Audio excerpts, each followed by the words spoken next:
Dalam video ni kita akan lihat berkenaan dengan pembiasan gelombang air tapi apabila dia melalui medium yang seperti ini. Okey, biasanya soalan akan berikan perspek, perspek yang mempunyai bentuk-bentuk seperti inilah, seperti kanta yang kita belajar dalam bab cahaya. Okey, jadi bentuk dia yang pertama sekali dia kelihatan seolah seperti kanta cembung dan juga kanta cekung. Jadi apa yang akan berlaku jika kita ada gelombang air yang melalui kanta ini, okey, ataupun perspek lah, iaitu kalau kita nak lihat dia punya situasi dia, kita boleh andaikan kita ada tangki riak. Jadi kita ada tangki riak, kemudian kita letakkan perspek tersebut di sini. Okey, jadi air akan lalu, perspek tu dia akan bagi dia punya ketinggian dia lebih sedikit lah. Okey, dia akan berada di bawah dan dia akan mengubah bentuk gelombang air ini disebabkan oleh fenomena pembiasan. Jadi yang pertama sekali kita kena ingat bila fenomena pembiasan dekat kawasan dalam, dia punya panjang gelombang dia akan jadi tinggi, manakala dekat kawasan cetek dia akan, lambda dia akan berkurang, panjang gelombang dia akan berkurang. Jadi yang pertama sekali kita tengok untuk gelombang yang melalui kanta ataupun perspek yang berbentuk seperti kanta cembung. Jadi bila dia masuk dekat sini, bila dia melalui kanta cembung, yang pertama sekali kita kena ingat adalah dekat kawasan kanta cembung ini dia adalah cetek.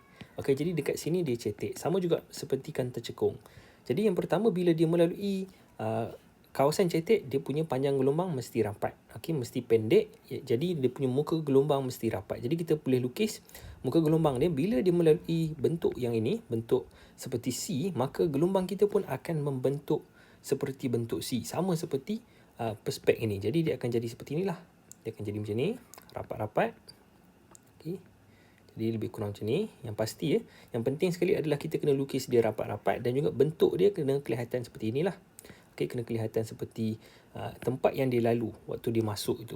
Jadi selepas dia masuk, bila dia keluar, maka dia akan mencapah. Sama seperti dalam bab cahaya. Kalau kita ingat dalam bab cahaya, bila kita ada gelombang, dia akan menumpuk. Bukan mencapah, dia akan menumpuk. Yang mencapah itu adalah yang ini. Jadi dia sama seperti kita punya gelombang cahaya, iaitu bila kita ada cahaya yang masuk, secara selari, maka dia akan menumpuk ke titik fokus. Sama seperti dalam kes gelombang air. Jadi macam mana kita nak lukis? Kita lukiskan dia menumpuk dan kita kena ingat dekat kawasan ini, dia sama dalam dengan kawasan yang ini. Yang cetek hanya di kawasan ini. Maksudnya dekat sini panjang gelombang dia mesti sama dengan dekat sini. Jadi bila jarak dia besar, maka kita kena lukis yang besar lah. Maka kita akan dapat bentuk seperti ini. Dia akan menumpuk. Jadi dia akan lebih kurang lah. Jadi dia akan menumpuk ke situ. Jadi ini untuk pembiasan bagi perspek yang berbentuk seperti kanta cembung. Jadi kita boleh lukis supaya kita nampak lah arah dia tu menumpuk ke arah titik fokus dia. Jadi kita boleh andaikan dekat sini adalah titik fokus, maka titik fokus untuk perspek ni, maka dia akan menumpuk ke arah titik fokus tersebut. Jadi cikgu harap yang ni kamu boleh faham. Sekarang untuk kanta cekung, yang ini adalah kanta cekung. Kanta cekung, yang atas tu kanta cembung. Jadi sama seperti yang ini, dekat kawasan ini adalah kawasan yang cetek. Jadi kita boleh lukis dahulu gelombang yang merambat ini. Jadi ini kawasan dalam. Biasanya soalan macam ni adalah soalan dalam kertas satu lah. Kamu boleh pilih yang mana satu yang betul ataupun yang salah. Jadi yang penting adalah kita kena tahulah macam mana bentuk gelombang dia. Jadi yang pertama sekali apabila dia melalui kanta cekung ini. Jadi dia akan rapat. Pertama sekali dekat kawasan ini, dia punya panjang gelombang mesti kecil ataupun muka gelombang dia mesti rapat, dan bila dia masuk kat sini, bentuk dia akan ikut yang ini. Jadi bentuk dia seperti bentuk C terbalik. Jadi kita akan dapat lebih kurang macam inilah. Cikgu cuba lukis dengan baik.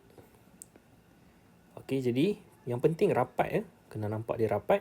Kemudian bila dia keluar, maka dia akan ikut bentuk inilah, iaitu dia akan mencapah. Jadi kita boleh andaikan sama seperti dalam bab cahaya, bila kita nak lukis sinar cahaya bagi kanta cekung, kita akan ada titik fokus dia dekat sini, dan kita akan lukiskan kalau cahaya yang masuk. Cahaya yang masuk kita akan tarik daripada sini, kemudian tarik keluar. Tarik dari sini, kemudian tarik keluar. Jadi sama juga seperti dalam kes untuk gelombang air ini, kita andaikan seolah-olah contoh titik fokusnya dekat sini. Cikgu gunakan warna yang lain supaya kita boleh kenal pastilah.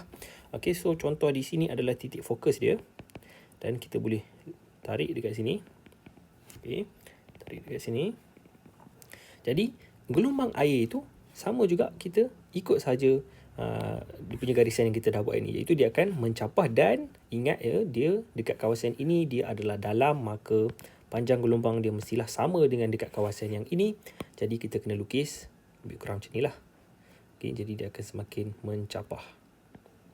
Okey, jadi ini untuk gelombang air yang bila dia melalui kawasan yang mencapah. Jadi juga harap kamu boleh fahamlah untuk soalan-soalan yang seperti ini. Biasanya kalau kamu lukis pun dalam kertas 2, kalau soalan pilihan dia akan beri dalam kertas 1 lah, yang biasanya keluar dalam kertas 1, yang mana dia berikan beberapa contoh untuk perspek. Dan yang penting ya, benda yang dia akan uji kamu adalah yang pertama sekali panjang gelombang dekat kawasan cetek ini. Kadang-kadang dia akan berikan yang ini lebih jarang. Okey, contoh kalau dalam peperiksaan dia bagi bentuk C ni jauh antara 1 sama lain. Maksudnya panjang gelombang dia besar dekat sini. Jadi kamu kena tahulah itu adalah salah, kerana sebab dekat kawasan ini adalah cetek, maka dia mestilah rapat.